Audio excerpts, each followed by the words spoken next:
नाजिया इलाही खान के खिलाफ देश भर में विरोध प्रदर्शन हो रहे हैं। हजरत मोहम्मद सल्लल्लाहु अलैहि वसल्लम के खिलाफ नाजिया इलाही खान के अपमानजनक बयानों से सिर्फ हिंदुस्तान के ही नहीं, दुनिया भर के मुसलमानों में नाराजगी है। नाजिया इलाही खान के खिलाफ कानूनी कार्रवाई की मांग करते हुए देश भर के हजारों पुलिस थानों में उसके खिलाफ लिखित शिकायत दर्ज हो चुकी है और ये सिलसिला जारी है।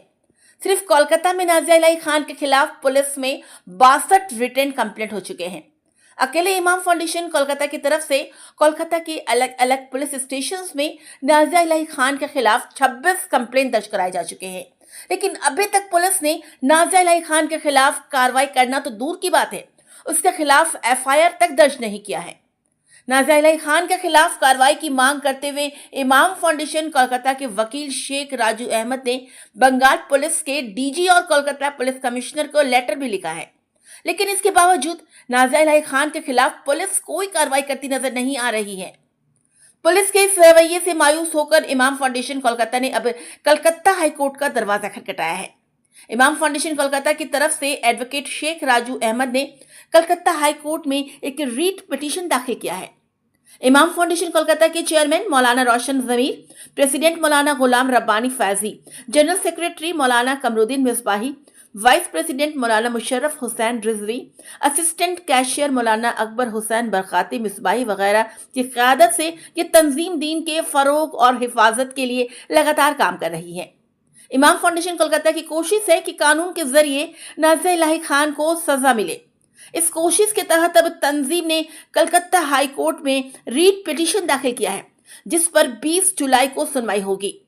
तंजीम के वकील एडवोकेट शेख राजू अहमद और तंजीम के अहदेदारों का भरोसा है कि कानून के इस मंदिर में उनकी बात सुनी जाएगी और नाजिया इलाही खान को भारत के कानून के मुताबिक सजा मिलेगी।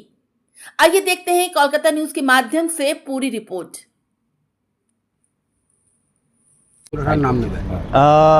আসলে আমাদের প্রথমে আমি আমাদের ওয়েস্ট বেঙ্গলের যত মুসলমান আছে সবাইকে আমার আসসালামু আলাইকুম। ওনাদেরকে আমার আন্তরিক ধন্যবাদ। আশা করছি যেইভাবে ওনারা আমাকে সহযোগিতা করেছেন বা যেভাবে ওনারা আগে এসছেন এই নাজিয়া ইলাহি কেস নিয়ে, তাতে খুব সবাই মেহনত করেছেন।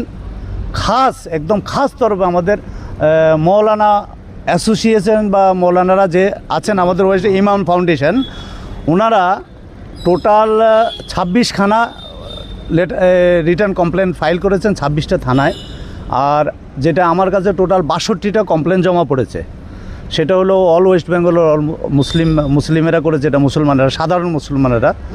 আর মৌলানারা যেটা আমাদের ইমাম সাহেবেরা আছেন ফাউন্ডেশনের তরফ থেকে, ওনারা করেছিলেন 26খানা। টোটাল 62 রিটার্ন কমপ্লেন হয়েছে পুলিশ থানায় নাজিয়া ইলাহি খানের বিরুদ্ধে। পুলিশ কোনো 0% অ্যাকশান নেয়নি, যার কারণে আমরা একটুখানি সরান, আমি যেন পেজগুলি দেখতে পাই। তারপরে আমরা এর অ্যাগেনিস্টে, যেহেতু আমার 62 ক্লায়েন্ট অ্যাজ পার মুসলিম, আমি আমার লেটার হেডে DGP ওয়েস্ট বেঙ্গলকে আমরা একটা রিটার্ন কমপ্লেন করি আমার লেটার হেডে। ওটা আমি দিনাঙ্কটা বলে দিচ্ছি। DGP সাহেব কি করেছেন জানি না, 3 পাতার একটা লেটার অফ কমপ্লেন আমি করেছিলাম। ওটা হলো আপনার 2/7/2026 আমি DGP ওয়েস্ট বেঙ্গলকে একটা পিটিশন করেছিলাম, মাস পিটিশন, যেটা হলো আমাদের টোটাল 62 মুসলিমদের পক্ষ থেকে। তার মধ্যে 26 জন শুধু আছে আমাদের কি ফাউন্ডেশন, ইমাম ফাউন্ডেশনের তরফ থেকে। তো সাহেব নিশ্চয়ই কোনো টেকেন অ্যাকশান নিচ্ছে, যেটা আমরা এখনও রিপোর্টটা পাইনি। সেম ডে আমি লালবাজার কমিশনার অফ পুলিশকে একটা কমপ্লেন করেছিলাম সেম ডে, সেটাও ওনারা রিসিভ করেছেন এবং তার অ্যাগেনিস্টে ওনারাও কী করেছেন সেটা রিপোর্টটাও আমরা পাইনি। তারপরে আমরা মহামান্য হাইকোর্ট কলকাতায় আমরা একটা রিট ফাইল করি, যেটার নাম্বার হলো আপনার 16184। সেটা হলো আপনার গতকালকে আমরা রিটটা ফাইল করেছি। মহামান্য আদালত এটাকে অ্যাকসেপ্ট করে নিয়েছেন এবং উনি আমাদেরকে একটা হিয়ারিং ডেট দিয়েছেন। আমরা 20 তারিখে ফাইনাল হিয়ারিং আমাদেরকে ডেট দিয়েছেন।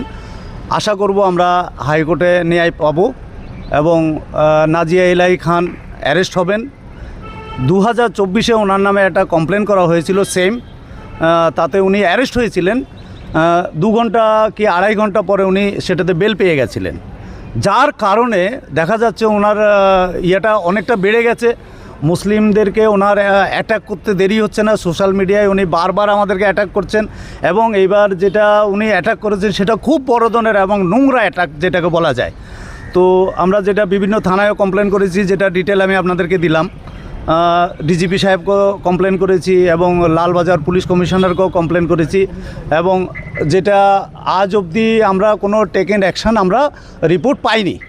তো তারপরে আমরা কলকাতার সর্বোচ্চ ন্যায়ালয়ে আমরা আজকে দাঁড়িয়ে আছি। এখানে আমরা রিডের ব্যাপারে আপনাদেরকে অবগত করালাম, কেস নম্বরও দিয়ে দিলাম যথারীতি, আপনারা অনলাইনেও সেটা সার্চ করলে পাবেন। আর ভবিষ্যতে উনি যেন এই ধরনের কোনো কর্মকাণ্ড করার সাহস না পায়, এটা আমরা ন্যায়ালয়ে আপিল করেছি এবং আমরা আশাবাদী, 100% আশাবাদী যে ও ওয়েস্ট বেঙ্গলেই গ্রেপ্তার হবেন এবং পুলিশ প্রশাসনের উপরও আমাদের পুরো আস্থা আছে, ভরসা আছে। আমরা জানি পুলিশ চাইলে সব কিছু করতে পারে। আমরা আশা করছি পুলিশ ওনাকে অল ইন্ডিয়ায় উনি যেখানেই লুকিয়ে থাকুক না কেন ওনাকে পুলিশ গ্রেপ্তার করবে এবং উচ্চতম ন্যায়ালয়ের সামনে ওনাকে হাজির করবে। এটা আমাদের দুজনের কাছে আশাবাদী এবং আমরা অত্যন্ত দৃঢ় বিশ্বাস নিয়ে উচ্চতম ন্যায়ালয়ে এসেছি। আমরা আশা করছি যে ও গ্রেপ্তার হবে এবং আমাদের সম্মুখে উনি প্রডিউস করবেন যে আমি এটা ভুল করেছি, অন্যায় করেছি এবং আইন ওনাকে যথাযথ কঠিন থেকে কঠিন শাস্তি দেবে, যাতে করে 2024-এর মতো আগে যেন কোনো এই ধরনের মন্তব্য করার সাহস না পায়। যেটা উনি আমাদের সম্মান, মাথার তাজ নিয়ে উনি খেলা করছে, আমরা এটা কোনো দিন বরদাস্ত করব না। দেখুন, আমরা এখনও একটা শিডিউল করিনি। তার কারণ হলো এক শিডিউল করবে উচ্চতম ন্যায়ালয়, কী শিডিউলে দেওয়া যায়। একটা নিপক্স তদন্ত কমিটি গঠন হবে। গঠন হওয়ার পরে ওনারা এটা কমিটি গঠন করে যেরকম এসআইটি হয় সেম একটা কমিটি গঠন হবে। সম্ভবত এটা কাকে দেবে মিস্টার ডিজিপি সাহেব জানি না, সম্মানীয় ব্যক্তি উনি কাকে দেবে এটা আমরা ফোর্সও করতে পারি না। অ্যাডভোকেট আপনার কি লাগছে কি যেইভাবে ওরা মানে অভদ্র ভাষা একটা ব্যবহার করেছে, মানে যার উপরে মুসলমানদের একটা মানে ওনাকে বলা যায় সেন্টিমেন্ট, কি একটা লাগছে যে বিং অ্যাজ অ্যাডভোকেট কি মানে ওনাকে অ্যাক্ট দেওয়া উচিত, মানে নন বেলেবল সেকশন দেওয়া উচিত নাকি? মাস্ট বি, এটা তো নন বেলেবল সেকশন। একটা রিলিজিয়ানকে অ্যাটাক করা এটা কোনো ছোটো মোটো কেস নয়। আর যেহেতু 2024-এও ওনার যে এফআইআরটা হয়েছে টোটালি নন বেলেবল সেকশন ছিল, তারপরে উনি বেল পেয়ে গেছেন। তারপরে আমরা আর আমাদের সমাজটা একটু করে জিনিসটাকে আর অ্যাকশান করেননি। এবার আমরা উনি যদি বেল পেয়ে যায়, আমরা বেলের অ্যাগেনিস্টেও যাব। প্রয়োজনে আমরা দেশের মানে এটা তো রাজ্যের উচ্চতম ন্যায়ালয়, আমরা দরকারে দেশের সর্বোচ্চ ন্যায়ালয়ে যাব, কিন্তু ওনার ছাড়া হবে না। এবার স্যার মহারাষ্ট্র থেকে নিয়ার আবার 3000 অ্যাকশন, কথাটা একদম ঠিক। আমরাও পুরো প্রসিডিওরে গেছি। আমরা প্রথমে যেহেতু ওয়েস্ট বেঙ্গলের, আমি তো অল ওয়েস্ট বেঙ্গলটাই হ্যান্ডেল করছি। আমার ওয়েস্ট বেঙ্গলের টোটাল 62 রিটার্ন কমপ্লেন, এটা এফআইআর ওনারা করেছেন কিনা জানি না, 62 রিটার্ন কমপ্লেন আমার ক্লায়েন্ট করেছেন। তার মধ্যে আমাদের মৌলানা সাহেবরা করেছিলেন শুধু 26 পিস। স্যার একটা দেখা যাচ্ছে যেইভাবে পুরো ভারতবর্ষ থেকে ওনার উপরে একটা এতগুলো কমপ্লেন পিআইএল তার সাথে এফআইআর হচ্ছে, কিন্তু পুলিশ কোনো তদন্ত নিয়ে বা ওনাকে ধরে বা কোনো ইনভেস্টিগেট করছে না। তার মানে কি, মানে পুলিশ এটা কি মানে ফেল, মানে ওনার কি তদন্ত ফেল, মানে এটা কি কোর্টের যে মানে আইনটাকে ফেল করে না যে এলাই খানটা উনি খেলা করছেন, মানে এটা চমৎকার এখানে না, এটা আমি সঠিক বলবো না। ওয়েস্ট বেঙ্গল প্রশাসন এখন অত্যন্ত শক্তির সাথে কাজ করছে। আমি ওনাদেরকে অন্যান্য কেসেও অনেকগুলি দেখেছি। হ্যাঁ, আর যেহেতু এটা রিটটা ফাইল হয়ে গেছে, সেখানে পুলিশের ভূমিকা পুলিশ করবে, এটা নিয়ে আমার মন্তব্য করা উচিত হবে না। আর আমাদের ওয়েস্ট বেঙ্গল পুলিশ আনঅ্যাক্টিভ নয়। কখন কি ছিল আমি সেটা মন্তব্য করব না। আর এটা কোনো পলিটিক্যাল কেস নয়। হ্যাঁ, আমি এটাকে কোনো পলিটিক্যাল রং দিতেও চাইছি না। হ্যাঁ, যেহেতু ন্যায়ালয়ের হাতে আছে, মাননীয় ন্যায়ালয়ের প্রতি আমাদের শ্রদ্ধা, আস্থা এবং ভালোবাসা, বিশ্বাস আছে। নিশ্চয়ই আমরা এটা একটা হ্যস্ত করে ছাড়ব এবং আমাদের ন্যায়ালয় একটা যথেষ্ট যেটুকু আমার কেসটার উপরে আছে, ন্যায়ালয় নিশ্চয়ই একটা টিম গঠন করবে। পুলিশ ডিপার্টমেন্টেরই টিম হবে, আদার্স ডিপার্টমেন্টও এটা ইনভেস্টিগেশন করতে পারবে না। আর আমরা সিবিআই দাবিও করছি না। আমাদের দাবি ওয়েস্ট বেঙ্গল পুলিশের উপরে আমাদের যেহেতু ভরসা আছে, ওয়েস্ট বেঙ্গল পুলিশ তদন্ত করুক, ওকে অ্যারেস্ট করুক, আমাদের বড় কোনো ডিমান্ড নেই। ঠিক আছে। Ahmed, advocate, Kolkata high court. আমি বার অ্যাসোসিয়েশন 12 নম্বরে বসি। আর আমি লাস্ট আমার মৌলানা টিমকে আমি অত্যন্ত শ্রদ্ধার সাথে ধন্যবাদ জানাচ্ছি যে ওনারা রাত দিন পরিশ্রম করে অন্তত না হয় 5-7 বার ওনারা হাইকোর্টে এসেছেন। আমি আভারই ওনাদের। এই রকম করে আমাদের মুসলিম সমাজকে আগে আসা উচিত। এই 62টা কিছুই নয়, 62,000 কেস হওয়া উচিত ছিল ওর, যেটা আর মৌলানাদের কাছে আমি কৃতজ্ঞ। ওনারা খুব শ্রদ্ধাশীল ব্যক্তি, আমি ওনাদেরকে খুব শ্রদ্ধা করি। মৌলানাদের আমার দ্বারা যতটুকু হচ্ছে আমি ততটুকু চেষ্টা করছি। আর আমাদের বারের বহু হিন্দু লয়ার আছেন, আমি ওনাদেরকেও শ্রদ্ধা জানাই। আমার অনেক বড় সিনিয়র বিশিষ্ট লয়ারগণ আছে যারা আমাকে সাপোর্ট করছেন, এবং ওনারা বলছে হিয়ারিংয়ে ওনারা থাকবে ফ্রি অফ কস্ট, ওনারা কোনো ফি নেবেন না। ठीक है, थैंक यू।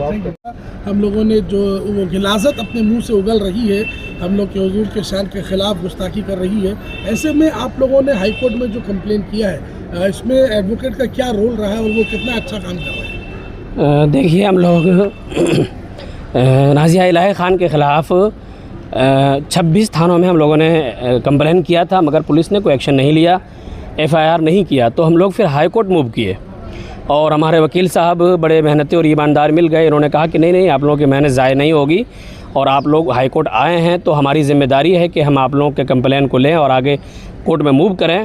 तो उसने जिस तरह की गलाज़त और फितना अंगेज़ी और शरंगेज़ी की है हुज़ूर अकरम सल्लल्लाहु अलैहि वसल्लम की शान में, और साथ ही साथ उन्होंने मुसलमानों के ख़िलाफ़ हिंदुओं को भड़काने का भी काम किया है, और एक सांप्रदायिक सौहार्द जो होता है, फ़िरक़ावाराना हमआहंगी, उसको भी बिगाड़ने का काम किया है। इसलिए उसकी दरीदा दहनी अगर नहीं बंद की गई तो उससे पुरअमन माहौल बिगड़ेगा और शांति भंग होगी।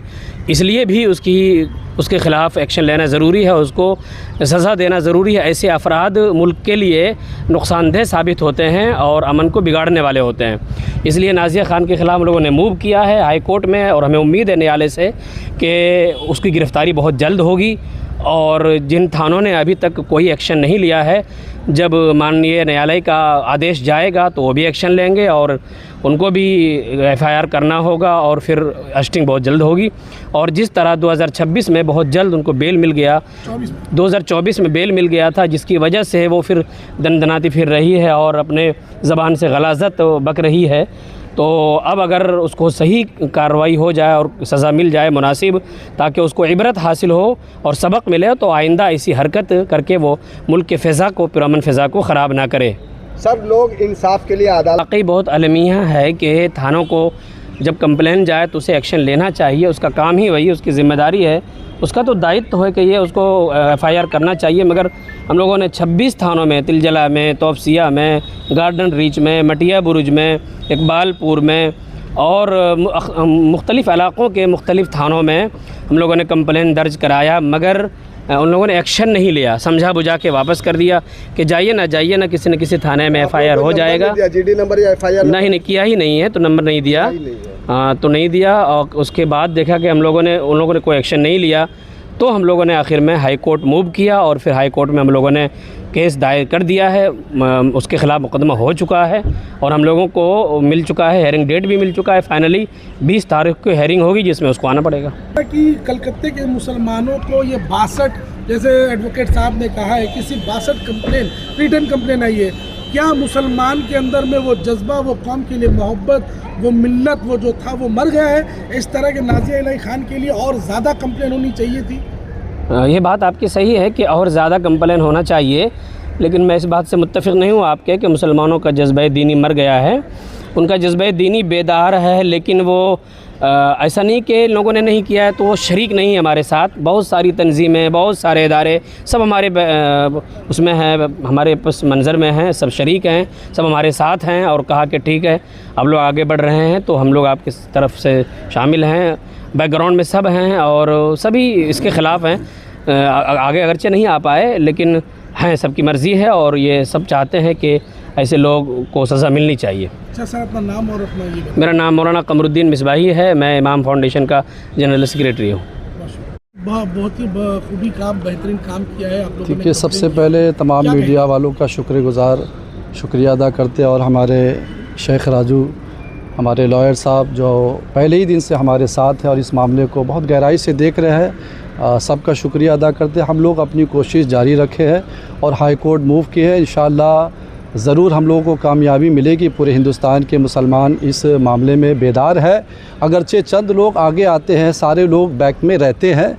लीडर एक होता है, साथ में चलने वाले बाकी लोग होते हैं। अल्हम्दुलिल्लाह लोग साथ है और आएंगे आइंदा दिनों में अगर इसके ख़िलाफ़ कार्रवाई ना हो। लेकिन हमें उम्मीद है, हमारा देश कॉन्स्टिट्यूशन से चलता है, दस्तूर से चलता है। चूँकि नाज़िया इलाही ख़ान हमारे नबी पाक सल्लल्लाहु अलैहि वसल्लम की शान में मुसलमानों के ख़िलाफ़ बार बार गुस्ताखी कर रही है, ये हमारे मुल्क के लिए ठीक नहीं है।